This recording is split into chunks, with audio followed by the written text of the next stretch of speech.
छत्तीसगढ़ में धान खरीदी की समय सीमा 31 जनवरी तय की गई है। एक और जहां किसान धान बेचने और टोकन नहीं मिलने की परेशानी से जूझ रहे हैं, तो वहीं दूसरी ओर विपक्ष सरकार पर लगातार हमलावर है। इस पूरे मामले पर छत्तीसगढ़ के कृषि मंत्री रामविचार नेताम का बयान सामने आया। कृषि मंत्री ने कहा कि प्रदेश में धान खरीदी का कार्य लगातार जारी है और कांग्रेस को पहले अपनी स्थिति और हमारे कार्यकाल की स्थिति की तुलना कर लेनी चाहिए। कृषि मंत्री रामविचार नेताम ने स्पष्ट किया कि वर्तमान में सभी खरीदी केंद्रों में निर्धारित लक्ष्य के अनुसार धान की खरीदी की जा रही है।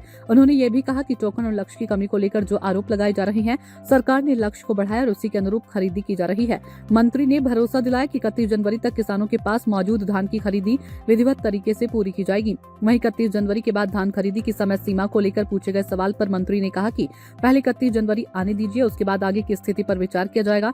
फिलहाल सबसे बड़ा सवाल तो यही है कि कृषि मंत्री के द्वारा दिए गए इस दावे के बाद क्या वाकई सभी किसान 31 जनवरी तक अपना धान बेच पाएंगे या फिर किसानों की परेशानियां बनी रहेंगी, ये तो देखने वाली बात होगी। तो आरोप लगाने का काम है, अपने समय में उनके समय में स्थिति देख ले। हमारे समय में हम लोगों ने विधिवत व्यवस्थित तरीके से धान खरीदी की व्यवस्था किया है। जरूर ये बात थी कि टारगेट कम हो रहा है, कम मिल रहा है, उनका टोकन कम कट रहा है, तो अभी टारगेट भी बढ़ाया गया है।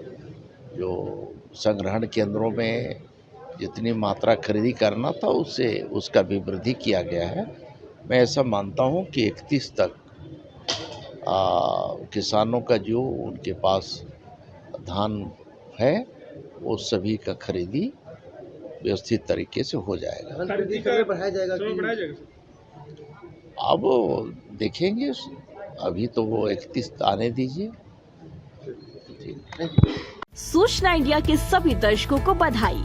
अब आप सूचना इंडिया देख सकते हैं जियो टीवी चैनल नंबर 4053 पर भी। साथ ही सूचना इंडिया के सभी सोशल प्लेटफॉर्म इंस्टाग्राम, फेसबुक और ट्विटर से जुड़े और पाएं आपके क्षेत्र से जुड़ी हर एक खबर। अगर आप खबरें पढ़ने में दिलचस्पी रखते हैं तो अभी लॉग इन करें www.सूचनाindia.co.in पर।